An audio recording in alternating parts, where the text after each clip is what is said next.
거룩을 지켜야 된다. 근데 그 거룩은 기도와 말씀밖에 없다. 우리가 흔히 한 분 하나님을 보시죠. 그 하나님 앞에 우리는 어떤 삶을 살아내는가, 그리고 어떤 삶을 향하여 살아가고 있는가는 나와 하나님만 알고 있죠. 이 어린이 주일에 강단이 묻는 질문이 있어요. 여러분, 오늘의 주일은 어린이 주일로 지키는데 많은 교회들이 이 어린이 주일에 어린이들을 강단에 세워요. 노래를 부르고 박수를 치고 어린이들을 위한 축복 기도를 합니다. 참 즐겁고 행복한 일인 것 같아요. 그런데 왜 그렇게 올리는가 보았더니 다음 세대를 사랑하기 때문에 그 아이들이 올라오는 겁니다. 성경은 이 어린이 주일에 우리에게 더 깊은 질문을 지금 던지고 있어요. 그것이 무엇인가?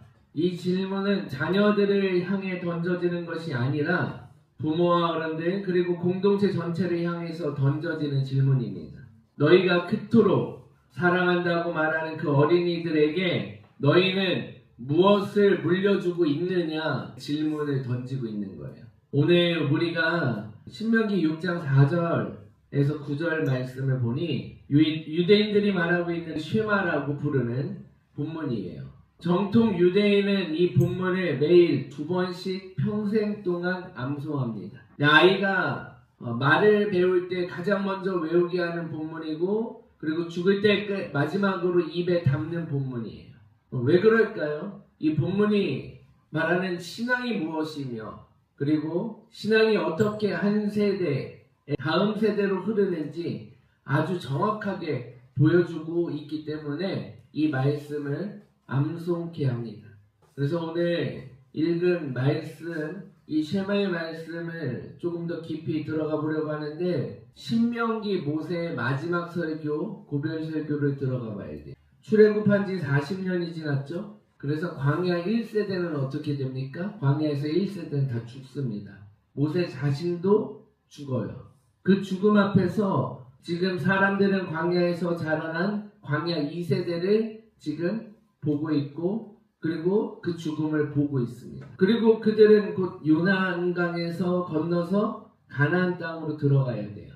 근데 가나안 땅은 어떤 땅이에요? 신명기 6장 10절, 11절 보니까 건축하지 아니하고, 네가 건축하지 아니한 거대하고 훌륭한 도시들, 내가 채우지 아니한 모든 좋은 것들이 가득한 집들, 그리고 내가 파지 아니하였는데도 파여있는 우물들, 내가 세우지 아니한 포도원들과 올리브나무들. 가나안은 풍요의 땅입니다. 그러나 그 풍요 속에 무서운 함정이 숨어있다는 것을 우리는 알아야 돼요.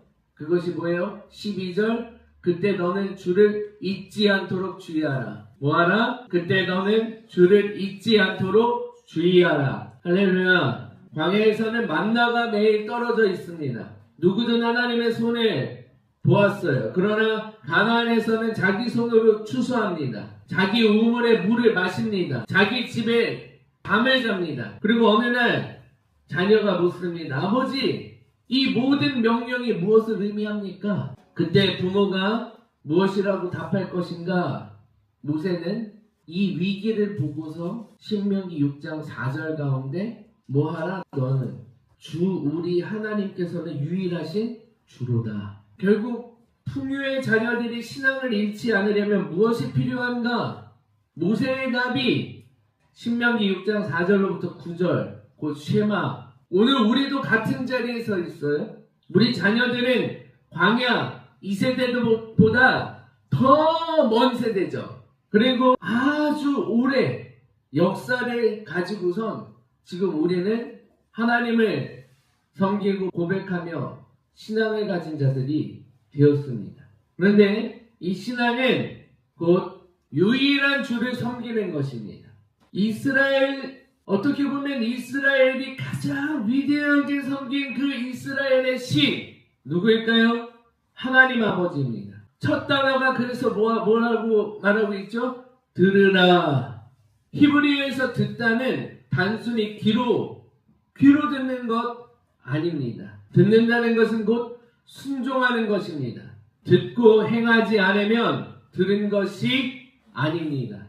여기서 핵심 단어 에하드, 하나. 이 한 단어가 가나안 모든 우상을 무너뜨립니다. 가나안에는 풍요의 신 바알, 사랑의 여신 아세라, 그리고 비의 신 하닷 이렇게 있었어요. 그래서 가나안은 다신교의 땅입니다. 그곳에 들어가는 이스라엘에게 모세가 외칩니다.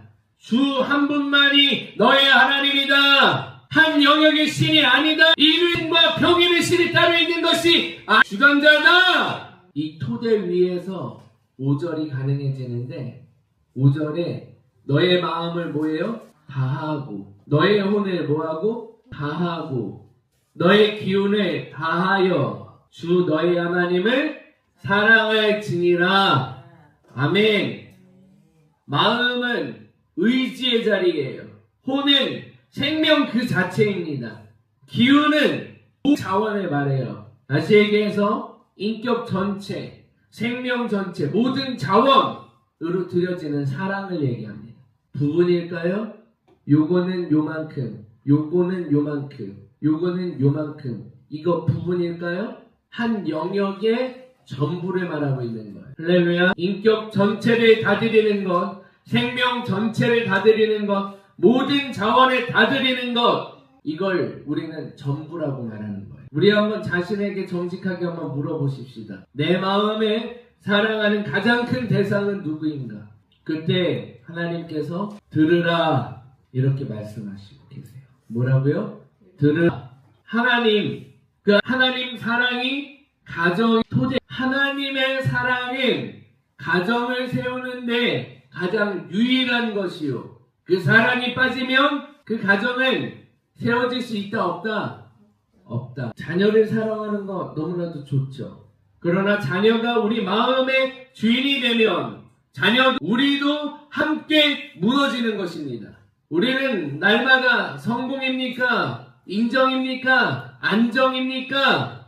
라는 질문들을 던지곤 합니다. 그런데 그것들이 우리 마음의 자리에 앉아 있다면 자녀가 자라서 묻는 그 질문, 이 모든 명령이 무엇을 의미합니까? 라고 하는 이 질문에 우리는 답할 수 없습니다. 우리가 답하기 전에 우리의 일상이 이미 다른 답을 자녀에게 주고 있기 때문입니다. 그래서 예수님은 마가복음에 정확히 2장 29절로부터 30절 이 본문을 인용하면서 모든 계명의 첫째로 선포하십니다. 예수님 자신이 이 명령을 인간 가운데서 처음으로 완전히 이행하신 분이십니다. 그래서 우리가 그분 안에 거할 때 그분의 사랑으로 사랑할 수 있게 되어지는 것입니다. 오늘 어린이 주일에 우리는 먼저 어른으로서 회개해야 합니다. 우리의 마음의 자리를 한 분 하나님께 다시 돌려드려야 하기 때문입니다. 그것이 자녀를 위한 첫 번째 일입니다. 한 분 하나님을 사랑하는 것이 토대를, 그 사랑은 어디에 자리 잡아야겠습니까? 모세는 6절에서 매우 정확하게 말하고 있는데 자녀의 마음이 아니라는 거예요. 부모의 마음입니다. 부모의 마음에 먼저 새겨진 말씀이 자녀에게 흘러가는 거기 때문입니다. 그래서 새기라, 첫 번째가 뭐였습니까? 들으라 했다면 그 들은 것을 뭐하라? 새기라. 이 말씀을 너의 마음속에 있게 할지니라. 그리고 7절에 자녀에게 가르치라. 가기 전에 부모 새기라. 네 속에 있게. 이것이 먼저 옵니다. 이 순서가 결정적이죠.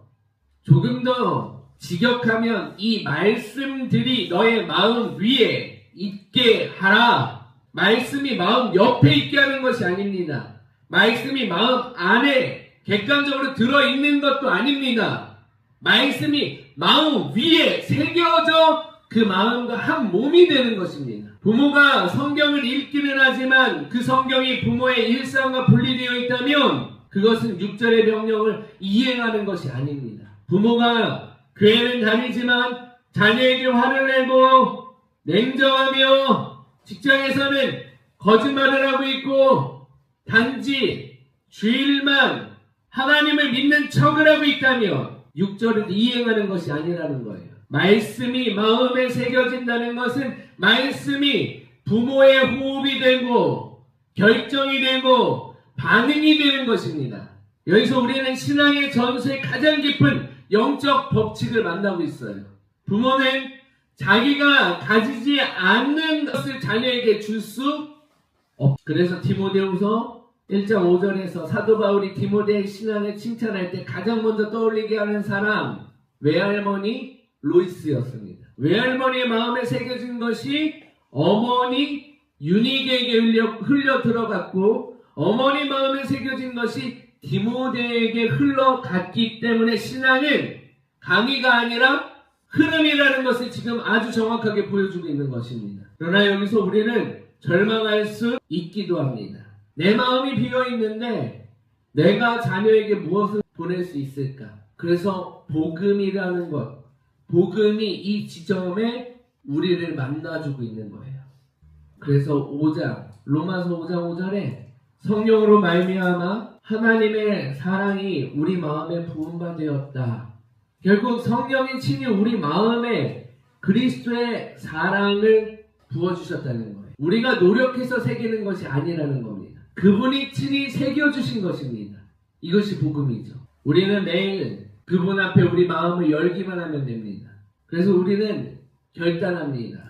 자녀에게 가르치기 전에 부모인 내가 먼저 매일 아침 하나님의 말씀을 받고 그 앞에 앉겠다고, 자녀에게 기도하라고 말하기 전에 부모인 내가 먼저 무릎을 꿇겠다고, 자녀에게 가르칠 시간을 마련하기 전에 부모의 마음을 새기는 시간을 먼저 마련하시기를 주님의 이름으로 부탁드립니다. 이것이 6절의 순서이고 신앙의 전수의 거룩한 법칙의 모델입니다. 그렇다면 마음이 새겨진 것은 반드시 흘러나오는데 그것이 7절의 약속이 되어진다. 결국 마음에 진짜로 새겨진 사랑은 결코 마음 안에 머물러 있을 수 있다 없다? 없다라고 말하는 것이죠. 그래서 뭐예요? 사랑을 받았고 그 사랑으로 채워졌기 때문에 뭐하는 것이다? 가르치는 것이다. 일상의 모든 자리가 신앙의 전수의 자리가 되어지는 것이다. 할렐루야. 그래서 그 말씀들을 너의 자식들에게 부지런히 뭐하래요? 가르칠지니 내가 너의 집에 앉아있을 때와 내가 길을 걸어갈 때와 내가 누울 때와 내가 일어날 때 너는 그 말씀들에 관하여 뭐할지니라? 말할지니라. 아멘. 부지런히 계속 가르쳐. 이 부지런히 가르칠지니의 어근은 날카롭게 하다, 새기게 하다, 날카롭게 하고 새기게 하는 거예요. 칼을 숫돌에 가는 동작에서 나오는 단어. 결국 계속 부지런히 뭐예요? 자녀의 마음에 말씀을 칼로 새기듯 반복적으로 깊이 각인시키는 것입니다. 한 번의 가르침이 아니죠. 평생 매일 매시간 자녀의 마음에 말씀이 지어지지 않는 흔적으로 새겨질 때까지 반복하는 것. 그래서 말씀을 계속 뭐 하는 거예요? 읊조리게 하고 암송하고 그것이 내 마음 가운데 새겨질 수 있도록 하는 것. 이것이 하나님의 말씀을 전수하는 것입니다. 그래서 아주 구체적으로 반복의 자리들을 매우 구체적으로 명시하고 있죠. 네가 너의 집에 앉아있을 때 어디에 앉아요? 식탁에 앉겠죠. 거실에 앉겠죠. 가족이 모이는 자리가 있겠죠. 그리고 내가 길을 걸어갈 때에 아이들 등학교 길에 출퇴근길에 함께 이동하는 시간 가운데 어딜 가는 동안 차를 탔을 때에 그리고 내가 누울 때 자기 전 하루를 마무리하는 그 시간 가운데에 뭐하라? 하나님의 말씀을 새기라, 가르치라, 각인시켜라, 새겨라. 그리고 자고 일어났을 때에 내가 일어났을 때에 아침의 첫 시간 그 모든 것들을 하나님 앞에 올려라, 아뢰라. 하나님 오늘도 생명 주셔서 감사합니다. 이것이 히브리적 표현으로 메리즘이라고 하는데 양끝을 말함으로써 그 사이의 모든 것을 다 포함시키는 표현입니다. 그러니까 자녀와 함께 있는 모든 시간, 모든 공간을 말하는 것이죠. 그때 뭐하라? 가르치라. 그 가르침이 지속적으로. 그래서 이스라엘 어디에다가 손 위에 표적을 메고 그 다음에 미간에 표식을 새기고 그리고 문설주와 그리고 대문. 그래서 결국 우리는 이 유대교가 하는 테필린이 뭐예요?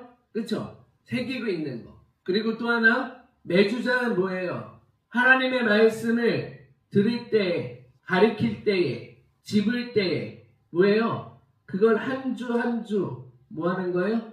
새기면서 읽게 하는 거. 그래서 또 문설주에 뭐가 있어요? 신명기 6장 4절로부터 9절이 적힌 양피지가 걸려져 있고요. 그리고 가족이 집을 나갈 때와 들어올 때마다 손가락으로 만지며 하나님께 입맞춤하는 모습. 이게 신앙의 공간이 되는 거죠. 신앙은 마음 안에만 머무는 것이 아니다. 신앙은 손의 움직임이 되고 얼굴에 드러나며 가정의 공간을 거룩하게 만든다. 할렐루야. 오늘날 많은 그리스도인의 가정의 문제는 무엇이라고요? 신앙이 일주일에 한 번, 한두 시간 동안 교회에서만 살아있다는 것. 그래서 월요일부터 토요일까지는 일상, 식탁, 거실, 자동차, 침대, 학원 가는 길, 직장 가는 길, 그곳에서 신앙은 보인다 안 보인다? 하나님 사랑하는 거 보인다 안 보인다? 보인다. 그러나 모세는 정확하게 그 일상을 가리키면서 말하고 있는 거죠. 그래서 예수님께서 자신이 결국 이 7절 말씀을 살아내신 분이다. 회당에서만 가르치는 것이 아니라 갈릴리 호숫가에서도, 베드로의 집에서도, 산 위에서도, 마지막 만찬 가운데서도, 감람산에서도, 예수님은 앉을 때와 길을 가실 때, 누우실 때, 일어나실 때에 제자들에게 말씀을 새기셨습니다. 그리고 더 깊은 일을 하셨죠. 옛적에 우리 조상들에게 말씀하신 하나님이 이 모든 날 마지막에는 아들로 우리에게 말씀하셨다는 거예요. 성부 하나님은 친히 자녀인 우리에게 신앙을 전수하기 위해 자신의 아들 예수 그리스도를 보내셨다는 겁니다. 할렐루야. 우리가 자녀에게 신앙을 전수하기 전에 하나님이 먼저 우리에게 자기 아들로 신앙을 전수하신 사건을 잊지 않으시길 바랍니다. 그래서 오늘 우리가 가정의 일상에 점검해야 할 부분은 식탁, 음식뿐일까요? 아니면 감사와 기도와 말씀 한 구절이 있어야겠습니까? 자동차 타고 가면서 뭐를 들어요? 음악을 듣죠. 그런데 거기에 먼저 가족의 기도가 있습니까? 하나님을 찾는 기도가 있을까요? 그리고 침대, 결국 그 침대에서 하나님을 찾기보다는 스마트폰을 찾고 있고, 스마트폰을 가지고 무엇인가를 하고 있을 때에는 결국 하나님과는 상관없는 멀어짐을 말하고 있는 거예요. 그래서 부모의 손을 자녀의 머리에 얹고 축복하는 짧은 기도, 그것이 침대 안에 있어야 합니다. 그리고 아침에는 분주한 뿐이죠. 짧지만 살아있는 한 절의 말씀이 그 하루를 어떻게 할까요? 살아내게 합니다. 우리 공동체는 잠언 말씀을 계속 읽고 있죠. 그 날마다 일만 거창한 예배가 아닙니다. 일상의 작은 안부, 그리고 하나님 앞에서 어떻게 살았는지, 그리고 하나님의 이름으로 무엇인가를 어떻게 행했는지, 그리고 그 사랑을 어떻게 실천했는지, 그것을 묻고 서로가 공유하는 시간이 되어야 됩니다. 그리할 때 일상의 작은 자리들에 말씀이 새겨지는 것을 보게 돼요. 그리고 그 말씀을 가지고 실천했는지 안 했는지 점검하게 됩니다. 우리 거룩한 길 교회 가정의 문설주에는 무엇이 새겨져 있어야 될까요? 이스라엘아 들으라. 그리고 그것을 준수하여 행하라. 이는 내가 잘되게 하려 함이요 너희 조상들의 주 하나님께서 너에게 약속하신 대로 젖과 꿀이 흐르는 그 지역 가운데서 너희가 매우 힘있게 융성하게 하려 함이라. 오 이스라엘아 들으라. 주 우리 하나님께서 유일하신 주로다. 할렐루야. 아멘. 그런즉 너는 너의 마음을 다하고 너의 혼을 다하고 너의 기운을 다하여 주 너의 하나님을 사랑할지니라. 오늘 본문의 6장 신명기 6장 4절 9절은 어떻게 보면 신약에서는 정확하게 한 분에 의해서 인용되죠. 누구예요? 예수 그리스도. 마가복음에서 한 서기관이 모든 계명 중 가운데 첫째가 무엇입니까? 라고 묻자 예수님이 답하시죠. 이스라엘아 들으라. 주 곧 우리 하나님은 유일한 주시라. 신명기 6장 4절 5절 말씀을 그대로 인용합니다. 겟세마네에서 내 아버지의 뜻대로 되기를 원한다고 기도했어요? 안 했어요? 했죠. 혼을 다해서 결국 십자가에서 혼은 어떻게 해요? 십자가에서 내 영혼을 아버지 손에 뭐 했어요? 부탁한다고 말씀했죠. 기후는요, 모든 것을 다 이루었도다. 결국 뜻을 다해라고 하는 것은 모든 지혜를 아버지께 영광 돌리는데 사용하였다. 모든 지혜를 아버지께 영광 돌리는데 사용하였다. 나의 뜻을 이루려는 것이 아니라 아버지의 뜻을 위하여 모든 것을 다 이루려 하는 것. 이것이 우리에게 너무 중요하다, 안 중요하다? 우리가 자녀에게 쉐마를 가르칠 때 우리는 본질적으로 예수 그리스도를 가르치는 것이에요. 쉐마는 그리스도 안에 두 가지로 완성되어지는데 사랑할 대상이 명료해지는 거예요. 보이지 않던 하나님, 그리고 그리스도 안에서 보이는 분이 되셨던 그분. 우리는 자녀에게 그 갈보리 십자가에서 자신을 내어주신 예수님을 사랑하라고 가르치는 것입니다. 사랑의 능력이 주어진 것이에요. 성령이 우리 마음에 그리스도의 사랑을 부으시고 우리는 그분의 능력으로 사랑을 할 수 있게 되어진 것입니다. 오늘 우리가 자녀에게 흘려보내야 할 이 신앙은 결국 예수 그리스도 것입니다. 다른 어떤 것도 아닙니다. 할렐루야. 예수 그리스도를 사랑할지어다. 아멘. 예수 그리스도를 사랑할지어다. 오늘 어린이 주일 우리는 신명기 6장 4절로부터 9절에 보면서 이 말씀이 우리에게 무엇을 요구하는지 지금 묻습니다. 네, 첫 번째로 뭐래요? 들으라는 거예요. 한 분 하나님 그 사랑의 말씀을 들으라는 거예요. 그 사랑이 가정의 토대입니다. 두 번째로는 새기랍니다. 부모의 마음에 먼저 새겨진 말씀이 자녀에게 흐르기 때문입니다. 그리고 세 번째로는 가르치라. 일상 모든 자리가 신앙의 전수의 자리다. 앉았을 때나 일어났을 때나 길을 갈 때나 잠잘 때나 눈을 떴을 때나 언제 어디서나 가르치라. 그리고 그 모든 것의 중심에 예수 그리스도가 계십니다. 할렐루야. 아멘. 거룩한 길 교회의 비전은 한 영혼, 한 가정, 세계 선교 파송입니다. 그리고 선교, 비전, 의료 모두 다 하나의 열방을 향해 나가는 것. 이 비전의 출발점이 어디예요? 마음일 줄로 믿습니다. 부모의 마음에 한 분 하나님이 새겨질 때에 그 새김이 자녀에게 흐르고 그 흐름이 다음 세대를 세우는 것입니다. 할렐루야. 오늘 어린이 주일 강단은 어린이를 향해 묻지 않고 있습니다. 부모를 향하여, 어른을 향하여, 공동체 전체를 향하여 묻고 있습니다. 너희 마음에 무엇이 새겨져 있느냐? 너희가 자녀에게 흘려보내는 그것이 누구냐? 그래서 우리는 세 가지를 결단해야 하는데 첫 번째, 마음의 자리를 회복하는 결단이 필요합니다. 자녀, 성공, 인정, 안정, 이 모든 것들을 두 번째 자리로 옮기고 한 분 하나님께 첫째 자리를 돌려드리는 결단, 이것이 마음의 자리를 회복하는 결단일 줄로 믿습니다. 두 번째로는 일상의 신앙의 이 모든 것들이 두 번째 자리로 옮기고 새기는 결단이어야 하는데 식탁이든 자동차이든 침대이든 아침에든 그 작은 자리들을 거룩하게 만드는 결단, 하루에 5분의 말씀입니다. 한 번의 식탁의 기도, 잠들기 전에 자녀 머리 위에 손을 얹고 한마디의 축복, 이것이 일상생활에 새기는 결단과 마무리가 되어질 줄로 믿습니다. 세 번째로는 예수 그리스도를 가리키는 결단이어야 됩니다. 우리는 가르치는 자가 아니라 가르치는 자입니다. 누굴 가리킬 것입니까?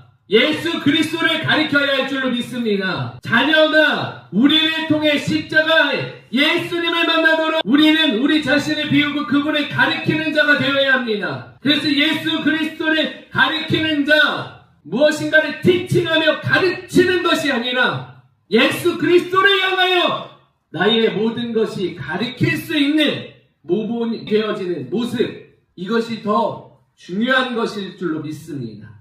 모든 가정 위에 오늘 쉐마의 영이 임하기를, 부모의 마음에 한 분 하나님이 다시 새겨지기를, 그 새김이 일상의 모든 자리로 흘러가기를, 그리고 그 흐름이 우리 자녀의 영혼에 다 그들을 거룩하게 만들기를 주 예수 그리스도의 이름으로 축복합니다. 할렐루야. 아멘. 기도하겠습니다.